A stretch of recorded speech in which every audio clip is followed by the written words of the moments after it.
নমস্কাৰ, মই ৰূপম কুমাৰ কলিতা আৰু আপোনালোক সকলোকে স্বাগতম জনাইছোঁ মোৰ ইউটিউব চেনেল আৰু ফেচবুক পেজ। যিহেতু বলবমৰ বতৰ চলি আছে, আজি আমি ঢিঙৰ পৰা মৰিগাঁও মহেশ ধামলৈ বুলি আগবাঢ়িলোঁ আৰু মোৰ লগত আছে এইফালে আমাৰ ৰজনী দা। আপোনালোকক মোৰ চেনেললৈ স্বাগতম জনাইছোঁ। যাত্ৰাত আমাৰ এয়া গাড়ী লৈ লৈছোঁ আৰু এতিয়া মৰিগাঁৱলৈ বুলি আগবাঢ়িছোঁ। তেন্তে ব'লক আজি আমাৰ ভিডিঅ'টো পলম নকৰি আৰম্ভ কৰোঁ আৰু মহাদেৱক চিন্তি হৰ হৰ মহাদেৱ বুলি ভিডিঅ'ত কমেণ্টত আপোনালোকে লিখিবলৈ নাপাহৰিব।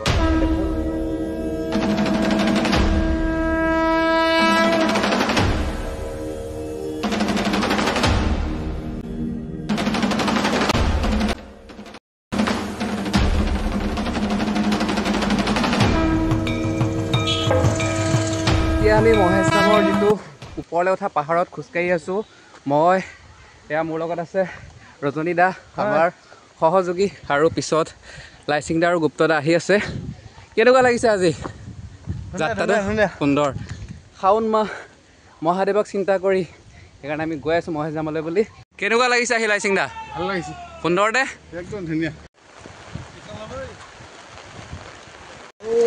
মহেশ ধামলৈ আহি থাকোঁতে ৰাস্তাতে বৰষুণে পালে, একদম অৱস্থা বেয়া হৈ গৈছে। ছাতি লৈ ল'লোঁ আৰু এয়া আমাৰ আহি আছে সহপাঠীসকল। আৰু মহেশ ধামলৈ যোৱা আচলতে ৰাস্তা দুটা আছে, এটা খটখটি, এটা আপোনাৰ এনেকৈ পকা ৰাস্তা বনাই দিছে ওপৰলৈ।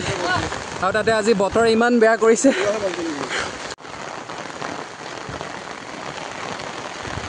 ইমান কষ্টৰ ফলত আমি আহি গন্তব্যস্থান অৰ্থাৎ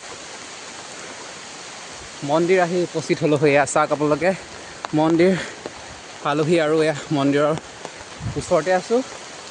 তেন্তে ব'লক আমি মন্দিৰৰ সমগ্ৰ পৰিৱেশ আপোনালোকক দেখুৱাই যাম।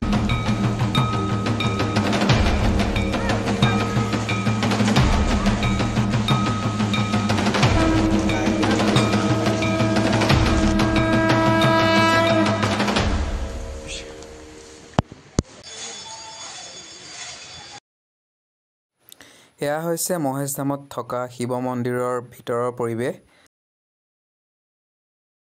এতিয়া মই আৰু ৰজনী দা মিলি ভগৱানক চিন্তি কৈলাশলৈ বুলি গৈ আছোঁ। কৈলাশ মানে ওপৰলৈ যাব লাগে খটখটিলৈ। বম বম ভলে। ব'লক তেনেহ'লে যাত্ৰা আৰম্ভ কৰোঁ।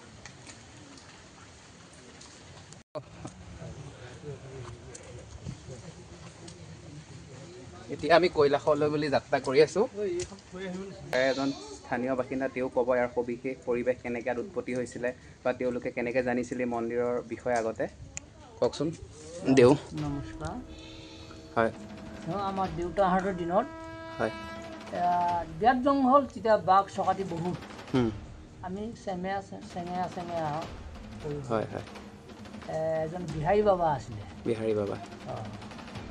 তেওঁ অলপ গৱেষণাও কৰিব পাৰে। হয় মন্ত্ৰ মাতি তেওঁ জুই জ্বলাই ভাত ৰান্ধি খায়, হয় হয়। হাতে লৰাই দিয়ে, এনেকুৱা আছিলে। আমি দেখি পাইছোঁ হয় আৰু। হয় তাৰপিছত থাকি থাকি সেই বাবাজন মৰি গ'ল। হয়। মৰি যোৱাৰ পিছতো বহুত জংঘল হৈ গ'ল, আকৌ মানুহ নহা হৈ গ'ল। আৰু তেতিয়াও মানুহ আহে যদিও কম আহে, হয় কম আহে। পৰখুৰীয়া বাট এনেকৈ পাহাৰ বাটে আছিল, আহে। তাৰপিছত আকৌতো বহুত দিন হৈ গ'ল, জংঘল হৈ গ'ল এইডোখৰ। তাৰপিছত আমি এই কেইজনমানে লগ লাগি আমি চিন্তা কৰিলোঁ, নাই মই যাম, আকৌ আমি ঘৰ উজ্বলাব লাগে। হয় হয়।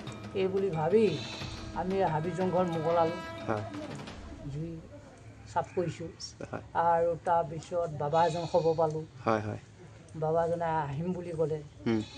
সেই ন মাটি বাবা, তেওঁক আমি লৈ আহিলোঁ। এই বিষ্ণু মন্দিৰটো যি সেই বাবাই স্থাপিত কৰিছিল। তেতিয়াৰ পৰা ধৰক এতিয়ালৈ ৰাইজৰ সহযোগত আজি এই ৰূপ পালে আৰু।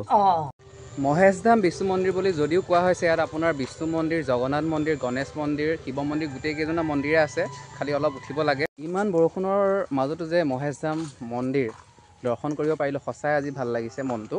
মন্দিৰ আহি এটা বস্তু গম পালোঁ, আপোনালোকে দেখিছে ইয়াত আচলতে ৰথযাত্ৰা হয়। আৰু ইয়াৰ স্থানীয় দাদাজনে ক'লে সবিশেষ। আচলতে কি হয় সবিশেষ আপুনি কওক দাদা, ৰথযাত্ৰাৰ সম্পৰ্কে। এইটো ৰথযাত্ৰাটো আপোনাৰ আহাৰ মাহতে হয়। আহাৰ মাহত হয়, আপোনাৰ হ'ব লাগে 3টা দিন, বা উৰিষ্যাত এসপ্তাহ হয়। কিন্তু আমাৰ ইয়াত ইমান দিন কৰিব নোৱাৰিব, খৰচ বহুত বাঢ়ে যে। 3 দিন পালন কৰে। আমাৰ ৰাইজৰ ফালৰ বৰঙণিয়ে দিয়ে এই কামভাগ আগুৱাই। কথাটো গম পাইছে হয় হয় সেই হিচাপে ধৰ সেই এদিনীয়া হয় ৰথযাত্ৰা আহাৰ মাহৰ আমঠি সাত যোৱাৰ পিছতে এটা দিন হয় উৰিষ্যাত যেতিয়া হয় সেইদিনাখনে হয় হয় এই লক্ষীগৃহপে উৰিষ্যাবাৰীত যাব প্ৰভু হয় আগমন কৰিব যে হয় হয় আমাৰ এই ৰথতে ভকতে লৈ যায়গৈ আৰু এই ৰথযাত্ৰা অৰ্থাৎ যে মোৰ পিছফালে আপোনালোকে দেখিছে জগন্নাথ মন্দিৰ এই লক্ষীগৃহৰ পৰা আপোনালোকে এইয়া দেখিছে যিজনা ঘৰ দেখিছে এই ঘুনুচাবাৰী বুলি কয় তালৈ নিয়া হয় আৰু এই যাত্ৰাত ভক্তপৰাগ বহুতৰ সমাগম ঘটে আপোনালোকে হয়তো ভালদৰে জানিব যেতিয়া উৰিষ্যাত এই ৰথযাত্ৰা কৰা হয় ঠিক তেনেদৰে ইয়াতো কৰা হয় আচলতে আমি কেইজনমান কণমানি লগ পালোঁ আচলতে ভক্ত কেনেকুৱা লাগিছে আহি আজি বহুত ভাল লাগিছে আজি মনটো আনন্দ আৰু এতিয়া আমি আহি উপস্থিত হ'লোহি এয়া আপোনালোকে দেখিছে এয়াই হৈছে পদুম পুখুৰী মহেশধামত থকা পদুম পুখুৰী হৈছে এয়াই